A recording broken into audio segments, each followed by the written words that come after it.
Hello friend, this is Harshita. Welcome to my channel ness good. आप सभी का स्वागत है मेरे चैनल नेस गुड में।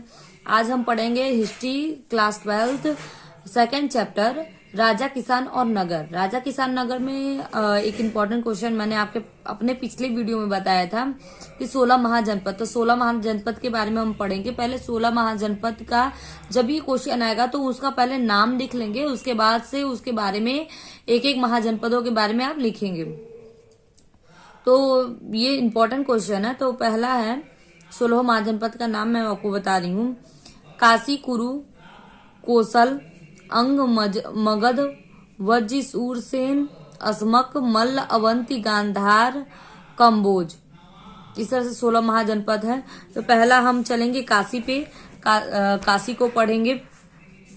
काशी वरुण और 80 नदियों के संगम पर बसी वाराणसी नगर काशी महाजनपद की राजधानी थी। कहाँ की राजधानी थी? काशी महाजनपद की राजधानी थी। जातकों में वाराणसी को भारत के अन्य नगरों की तुलना में सर्वश्रेष्ठ माना है। और जो जातक लोग थे वो वाराणसी को अन्य नगरों की तुलना में क्या है? सर्वश्रेष्ठ, सर्वोत्तम, सर्वोपरि माना है।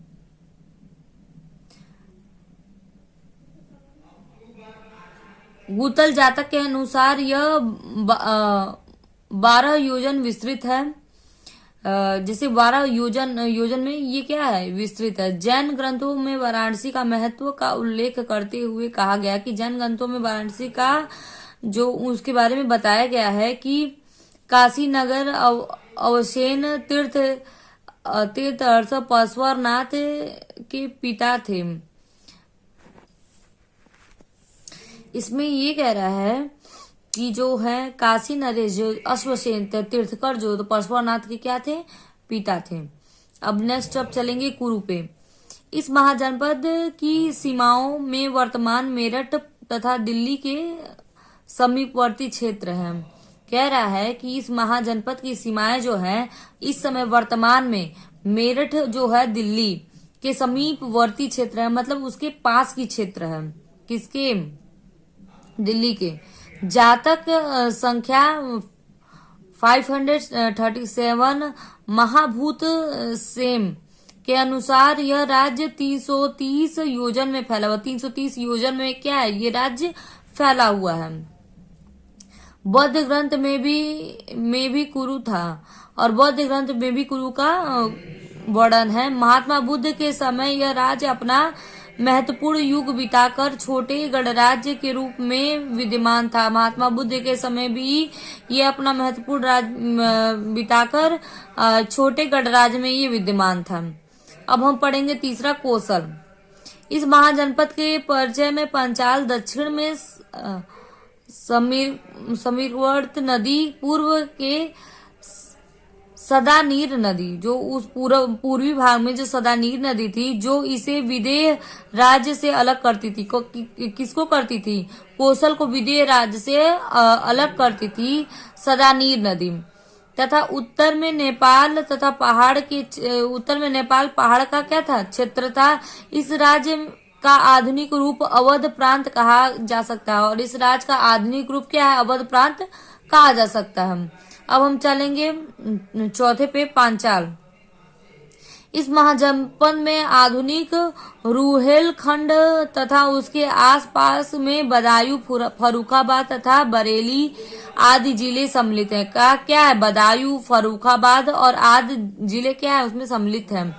प्राचीन काल में गंगा की धारा पर विभाजित होने के कारण यह दो भागों में था। प्राचीन काल में, पुराने काल में गंगा को विभाजित होने के कारण ये क्या है? दो भागों में बटा हुआ था। उत्तर पांचाल की राजधानी अहिछत्र थी तथा दक्षिण पांचाल की राजधानी कांपिल्य थी। उत्तर पांचाल उसकी राजधानी क्या थी? अहिछत्र थी। और दक्षिण पांचाल की राजधानी क्या था? कांपिल्य था। अब हम चलेंगे पांचवे पे अंग। यह महाजनपद मगध की पश्चिम में था। और मगध की क्या है? पश्चिम में यह महाजनपद था। कौन सा? पांचाल।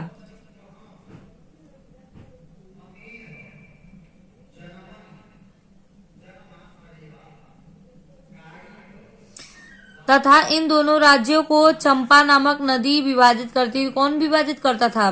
अंग को चंपा नदी नदी विभाजित करती थी। पूर्व समय में मगध भी अंग राज्य के अंतर्गत ही आता। पहले के समय में अंग राज्य भी मगध के अंतर्गत ही क्या था, आता था। इसकी सीमा सागर तक विस्तृत थी, और इसकी सीमा क्या है, सागर तक विस्तृत फैली हुई थी। विदुर पंडित जातक के अनुसार राजगृह नगर अंग महाजनपद था, और राजगृह नगर अंग महाजनपद में था। चंपा नदी के तट पर बसी हुई चंपा इसकी राजधानी थी, और चंपा नदी के तट पर जब बसा हुआ था उसकी राजधानी क्या थी, चंपा थी। अब हम छठवें पे चलेंगे, मत्स्य, इसको मत्स्य भी कहा जाता है। आधुनिक जयपुर का क्षेत्र इस महाजनपद के अंतर्गत आता था, और आधुनिक क्या है, जयपुर, जो आधुनिक जयपुर पिंक सिटी जो है आपका, इस क्षेत्र महाजनपद के अंतर्गत आता था। किसके, मत्स्य के, जिसको मत्स्य भी कहा जाता है। यह राज्य यमुना नदी के पश्चिम तथा कुरु के दक्षिण में था। ये राज्य जो था यमुना नदी के पश्चिम और कुरु के दक्षिण में स्थित था।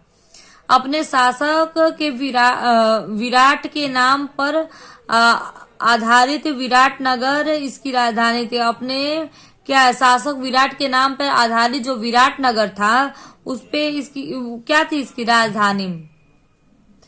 पाली साहित्य और मत्स्य तथा सूरसेनों के मध्य संबंधों की चर्चा, मतलब सूरसेन के मध्य जो क्या नाम है संबंध थे, किससे, मत्स्य से, उस पे चर्चा था।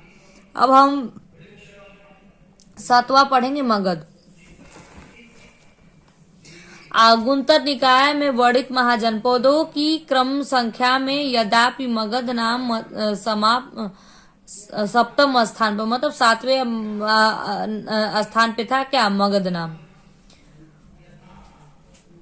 परंतु कालांतर में यह राज्य एक महान साम्राज्य के रूप में परिवर्तित हुआ। तो कुछ टाइम बाद कालांतर में ये राज्य एक महान साम्राज्य के नाम से जाना जाता था। तत्कालीन मगध महाजनपद का विस्तृत आधुनिक बिहार राज्य के पटना तथा गया जिलों में निकटवर्ती क्षेत्रों तक ही था।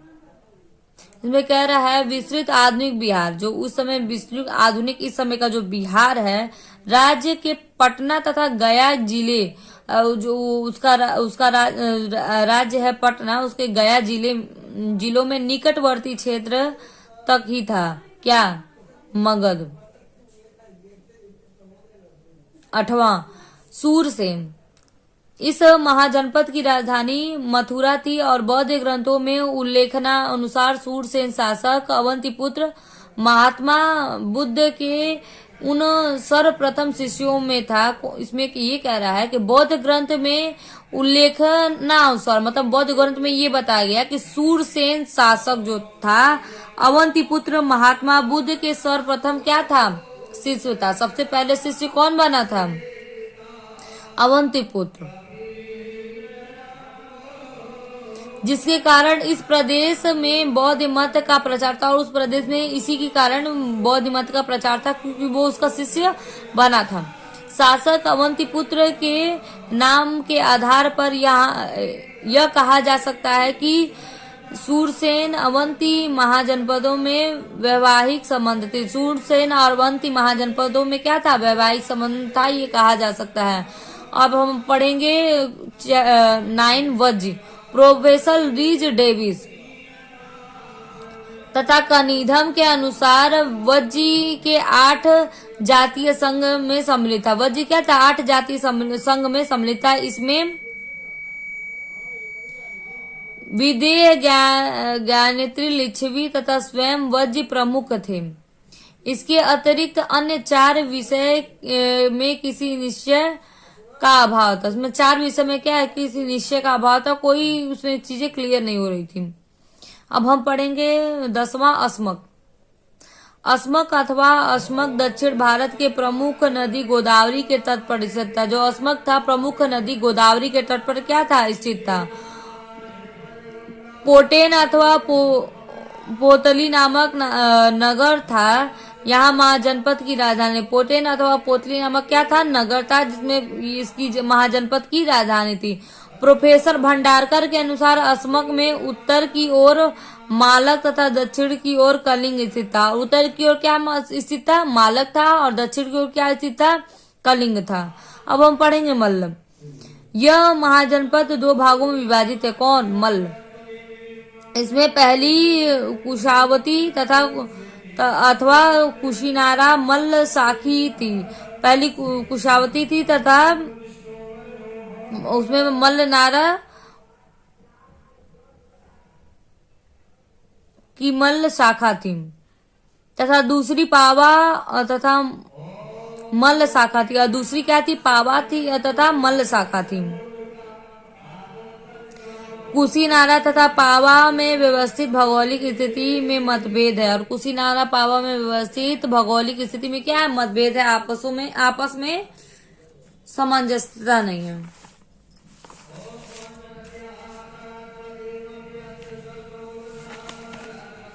अब 12वां हम पढ़ेंगे अवंती। मोटे तौर पर इसका विस्तार आधुनिक मालवा निमार मध्य प्रदेश के निकटवर्ती क्षेत्र में हुआ था। कहाँ पे हुआ था? आधुनिक मालवा, जो इस समय का जो मालवा है, निमार तथा मध्य प्रदेश जो है वहां के निकटवर्ती क्षेत्र में हुआ था। प्रोफेसर भंडारकर के अनुसार इस जनपद के 2 भाग थे। जनपद के कितने भाग थे? भंडारकर के अनुसार 2 भाग थे। उत्तरी भाग तथा राजधानी उज्जैनी तथा दक्षिणी भाग की राजधानी महसमती थी। उत्तरी भाग की राजधानी क्या थी? उज्जैनी थी, तथा दक्षिणी भाग की राजधानी क्या थी? महसमती थी। अब हम पढ़ेंगे चेंदी। यह राज्य 2 भागों में विभाजित था। नेपाल के पहाड़ी के क्षेत्र तथा कौसाम्बी में निकटवर्ती बुंदेलखंड के क्षेत्र। तो इसमें भी कहते हैं प्रोफेसर भंडारकर के अनुसार राज्य बुंदेलखंड में ही सीमित था। ये राज्य क्या था? बुंदेलखंड में ही सीमित था। आपने सुना होगा बूंदेले हर बोले के मुख, हमने सुनी कहानी थी, उसी बुंदेलखंड की बात हो रही है। पौराणिक साक्ष्यों के अनुसार चेंदी राज्य यमुना के निकट कुरु तथा वंग राज्यों में मध्यवर्ती क्षेत्र में स्थित था। मतलब कि यमुना नदी के निकट कुरु तथा वग राज्यों के क्षेत्र में क्या था? ये स्थित था। अब 14वां पढ़ेंगे गांधार। गांधार राज्य आधुनिक पेशावर तथा रावलपिंडी का निकटवर्ती क्षेत्र सम्मिलित था। रावलपिंडी का क्या है? निकटवर्ती क्षेत्र इसमें क्या था? सम्मिलित था। जातक संख्या 406 में उल्लेखनानुसार इसमें कश्मीर तथा तक्षशिला प्रांत शामिल थे। इसमें कश्मीर तथा तक्षशिला प्रांत क्या थे? शामिल थे। अब हम 15वां पढ़ेंगे वत्स। गंगा नदी के दक्षिण तट को लेकर यमुना नदी के तट तक का भाग ये राज्य के अधीन था। ये राज्य के क्या था? अधीन था। इलाहाबाद से 30 मील पर स्थित प्राचीन नगरी कौसाम्बी इसकी राजधानी थी। और इलाहाबाद में कौसाम्बी नगरी इसकी क्या थी? राजधानी थी। महाकाव्य के अनुसार कौसाम्बी नगर चेंदी राजाओं द्वारा बनाया गया था, और कौसाम्बी नगर चेंदी राजाओं के द्वारा क्या किया गया था? बनाया गया था। और 16वां हम लास्ट पढ़ेंगे